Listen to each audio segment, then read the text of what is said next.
2020 और स्टार्ट करेंगे आज की आंसर राइटिंग। आज हमारा जो क्वेश्चन है वो आ रहा है हमारा पेपर 3 के एग्रीकल्चर पोर्शन से। ये इस साल के हमारे मेंस के लिए तो काफ़ी इंपॉर्टेंट है, नेक्स्ट ईयर्स के लिए भी इंपॉर्टेंट है क्योंकि काफ़ी जर्नल क्वेश्चन है। ब्रॉड व्यू के अंदर पूछा गया, रिसेंट के अंदर में फार्मर की प्रोटेस्ट चले हुए हैं, उस कंटेक्स्ट में भी ये इंपॉर्टेंट है। तो क्वेश्चन में क्या बोला गया? क्वेश्चन में बोला गया despite having several measure to reduce the vulnerability of farmer. काफ़ी सारे मेजर लिए गए सरकार के द्वारा वल्नरेबिलिटी को रिड्यूस करने के लिए, लेकिन फार्मर सेक्टर जो है वो कंटिन्यू लॉस के अंदर है। तो ये वाला पॉइंट इंपॉर्टेंट है कि कंटिन्यू लॉस के अंदर है और कुछ स्टेप लिए गए, गवर्नमेंट के द्वारा कुछ स्टेप लिए गए, लेकिन फिर भी वो लॉस के अंदर है। तो आपको मेजर बताने हैं। तो बेसिकली इसमें ये पूछा गया कि फार्मर लॉस के अंदर है, ठीक है, उसके क्या रीज़न है और उसके लिए क्या किया जा सकता है। और साथ साथ में आप ये भी लिख सकते हो कि गवर्नमेंट के द्वारा क्या स्टेप लिए गए। जैसे आप रिसेंट बजट के लिख सकते हो, या ये लिख सकते हो पीएम किसान जैसी योजना सरकार के द्वारा लेके आए हैं, फसल बीमा योजना लेके आए हैं, मार्केटिंग सेक्टर के अंदर में रिसेंट में हमारे लॉ पास किए गए, उसमें रिफॉर्म किया गया। तो इस टाइप से थोड़ा बहुत ओवरव्यू में दिया जा सकता है इसका जब आप इंट्रोडक्शन दे रहे हो। तो इसके अंदर में हमारी सबसे मेन थीम फर्स्ट तो इंट्रोडक्शन देनी है। इंट्रोडक्शन के अंदर में आप ये बता सकते हो फार्मर लॉस सफ़र कर रहे हैं, प्लस गवर्नमेंट की स्कीम के बारे में थोड़ा सा बता सकते हो कि गवर्नमेंट ने कुछ स्कीम भी लॉन्च करके रखी है। फिर हमारा बॉडी के अंदर में आप दोगे रीज़न क्यों ये सब चीज़ें हैं, और उसके बाद उन्हीं रीज़न का सॉल्यूशन दे दोगे, मेजर, और आपका काम ख़त्म। ठीक है, अब इसके अंदर में काफ़ी सारे प्रॉब्लम्स होंगी, काफ़ी सारे सॉल्यूशंस होंगे, तो जो आपको अच्छे से याद हैं आप उनको लिख सकते हो। और मेन तो इसमें लिखना ही चाहिए, जो मेन है उनको तो लिखो, और साथ में और आते हैं आपको तो उनको तो लिख ही लो, जो मतलब आपके दिमाग के अंदर में आ रहे हैं इस समय के अनुसार। वैसे एग्ज़ाम के अंदर में तो आपके पास कम टाइम होगा, तो उस टाइम जितने याद आ रहे हैं उन सबको लिख लो।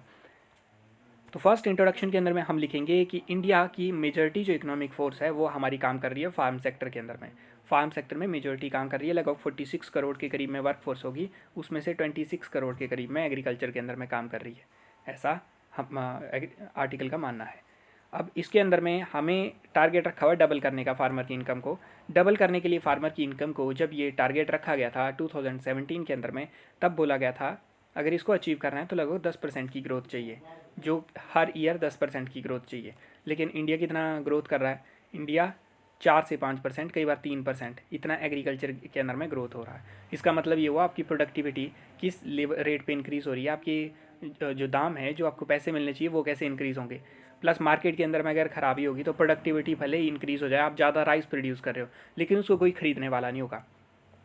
तो मीन्स ये वाला जो टारगेट था 2022 वाला फार्मर की इनकम को डबल करने वाला, ये ओवर एम्बिशियस था। सरकार ने काफ़ी स्कीम लॉन्च की, पीएम किसान, फसल बीमा योजना, मार्केटिंग सेक्टर में रिफॉर्म, डायरेक्ट बेनिफिट ट्रांसफ़र, ये सब लेके आए, लेकिन काफ़ी सारे अभी भी चैलेंजेस हैं। जैसे फार्मर की प्रेजेंट कंडीशन क्या है? लगभग 19,000 रुपये एवरेज एनुअली फार्मर कमाता है। अब इसमें कुछ फार्मर लाखों के अंदर कमाते होने, कुछ काफ़ी पुअर होने, तो इतना कमा रहा है। पोस्ट हार्वेस्ट करने के बाद में उसको स्टोर करना, ट्रांसपोर्ट करना, उसके अंदर लगभग 1 लाख करोड़ का लॉस हो जाता है। ये नीति आयोग की रिपोर्ट ने बोला हुआ है। इसीलिए इस साल के बजट के अंदर में आपने देखा होगा एग्री इंफ्रास्ट्रक्चर फंड लॉन्च किया गया है। आत्मनिर्भर भारत के अंदर है ये, बजट के बाद में आत्मनिर्भर भारत आया था, उसके अंदर में बोला गया था कि इस टाइप का फ़ंड हम बनाएंगे इसके लिए। तो वो इसीलिए बनाया गया था, 1 लाख करोड़ तक का नुकसान होता है हर साल, ऐसा बोला जाता है। अब आता है चैलेंजेस क्या क्या आते हैं। तो मेन थीम के ऊपर फोकस करो। एक फार्मर को लैंड चाहिए खेती करने के लिए, ठीक है। अब उसके अंदर में उसको इनपुट चाहिए, सीड चाहिए, फर्टिलाइज़र चाहिए, उसके बाद उसको मार्केट करना है उसने, ठीक है। मार्केट करने के लिए इंफ्रास्ट्रक्चर और बेचने के लिए इंफ्रास्ट्रक्चर। अदरवाइज़ इसके अलावा भी आप काफ़ी सारी चीज़ें लिख सकते हो जो जो आपको दिमाग के अंदर आएंगी कि हाँ क्लाइमेट चेंज हो गया इसके अंदर में, तो वैसी चीज़ें भी लिख सकते हो। लेकिन मेन चीज़ों की बात करते हैं। फर्स्ट लैंड रिकॉर्ड क्लियर ना होने के कारण लोन मिलने के अंदर प्रॉब्लम होती है। जो लैंड होल्डिंग है वो स्मॉल एंड फ्रेगमेंटेड है। तो लगभग 85% हमारी जो लैंड होल्डिंग है वो छोटे छोटे किसानों के द्वारा यूज़ की जा रही है। तो अगर उनके पास छोटे छोटे खेत हैं तो एक तो सरप्लस नहीं होगा तो वो अच्छी क्वालिटी के सीड वगैरह परचेज़ करना है वो परचेज़ नहीं कर पाएंगे। प्लस उनको अगर मैकेनाइजेशन करवानी है तो उसको भी नहीं करवा पाएंगे, ठीक है। तो ये आया। उसके बाद इनपुट के अंदर में सीड फर्टिलाइज़र के अंदर में हमारा जो एक्सपेंडिचर होना चाहिए, expenditure in the sense of research and development, वो नियरली 0.4% है जीडीपी का। 1% तक तो होना चाहिए, मतलब काफ़ी कम रिसर्च एंड डेवलपमेंट हो रही है। तो क्वालिटी के सीड काफ़ी कम अवेलेबल होते हैं, अगर होते भी हैं तो उनको लार्ज स्केल के ऊपर प्रोड्यूस करना मुश्किल हो जाता है।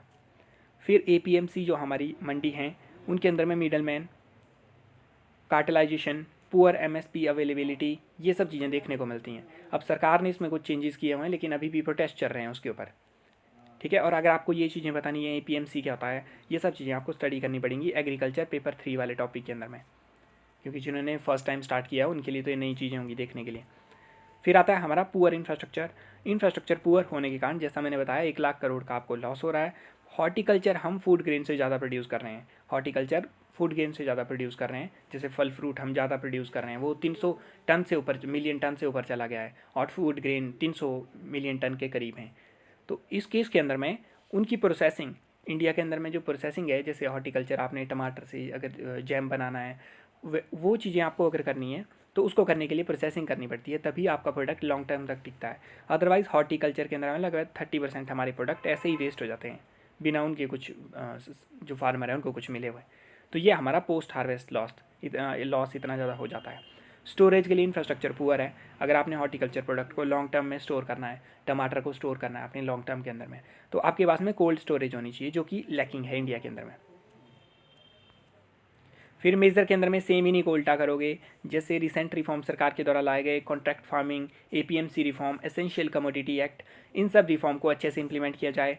रिसेंट में प्रोटेस्ट चल रहे हैं तो उसको हमें मैनेज करने की कोशिश है और उसके अंदर में थोड़ा बहुत नतीजे के ऊपर पहुँचे, लेकिन इनको वापस लेना एक तरीके से गलत होगा। ये रिफॉर्म किए गए हैं सेक्टर के अंदर में, और नेगोशिएशन के द्वारा हमें कोशिश करनी चाहिए फार्मर के साथ में कि बातें बन जाएँ। अदरवाइज़ इनके अंदर में मतलब ये एक तरीके से जैसे चेंजेस आते हैं, ग्रीन रेवोल्यूशन 1960s के अंदर में ग्रीन रेवोल्यूशन जोर पकड़ता है, उस टाइम चेंजेस वगैरह किए गए काफ़ी सारे, और उसके बाद में ग्रीन रेवोल्यूशन को पुश किया गया जब इतनी सारी इनपुट भी दी गई, सीड, फर्टिलाइज़र वगैरह, वाटर प्रोवाइड करवाया गया। वैसे ही टाइप के रिफॉर्म ये प्रेजेंट में हमें देखने को मिलते हैं। तो अब अगर ये सक्सेसफुल होते हैं तो इससे एग्रीकल्चर में हमें फ़ायदा हो सकता है। फिर आता है हमारे पास में लैंड, बिकॉज एग्रीकल्चर में ये वाले जो हम रिफॉर्म कर रहे हैं ये इंपॉर्टेंट इसीलिए भी हैं क्योंकि जिस भी कंट्री ने अपनी इंडस्ट्रियलाइजेशन की, जिन्होंने अपना मैन्युफैक्चरिंग सेक्टर स्ट्रॉन्ग किया, उन्होंने फर्स्ट एग्रीकल्चर में रिफॉर्म किए थे। ब्रिटेन में इस टाइप से हुआ, चाइना के द्वारा भी एग्रीकल्चर में फर्स्ट रिफॉर्म किए गए। इस कारण चाइना हमसे लगभग डबल प्रोड्यूस करता है हर चीज़ को। तो वैसे ही हमें भी एग्रीकल्चर को रिफॉर्म करना चाहिए और उसके बाद में फिर मैन्युफैक्चरिंग के ऊपर फोकस करना चाहिए। फिर आता है हमारा लैंड की रिकॉर्ड की मॉडर्नाइजेशन करो, लीजिंग के लिए लॉ लेके आओ, इनपुट के लिए एक्सपेंडिचर रिसर्च एंड डेवलपमेंट पे 1% जीडीपी का लेके जाओ। इंफ्रास्ट्रक्चर के अंदर में recently agri infrastructure fund 1 lakh crore का क्रिएट किया हुआ है नेक्स्ट 5 साल के लिए, तो आप उसके ऊपर फोकस करो। नेशनल इंफ्रास्ट्रक्चर पाइपलाइन के अंदर में रोड वगैरह बनाओ, रोड भी बनाए जा रहे हैं इसके अंदर में, इंफ्रास्ट्रक्चर पाइपलाइन के अंदर में। तो ये सब चीज़ें की जा सकती हैं। इसके अलावा आप काफ़ी सारे पॉइंट लिख सकते हो, लेकिन मेन पॉइंट लिखोगे तो आपकी बात बन गई, उसके बाद आपको ज़्यादा लिखने की आवश्यकता नहीं है। तो आप लिख लोगे कि लास्ट में कंक्लूड कर सकते हो इस सारी डिस्कशन का कि सरकार इस एरिया के अंदर में स्टेप ले रही है और सरकार अगर अच्छे से इम्प्लीमेंटेशन होती है तो ये हमारे सफल होंगे। या आप लिख सकते हो हमें इन मेजर की ओर लिमिट ना रहते हुए इंश्योर करना है कि price, market, insurance, investment, environment, social aspect, सारे सेक्टर्स को हम एड्रेस करें। तो यहाँ पे हमारा क्वेश्चन कंप्लीट होता है। मिलेंगे नेक्स्ट क्वेश्चन के अंदर में। Thank you.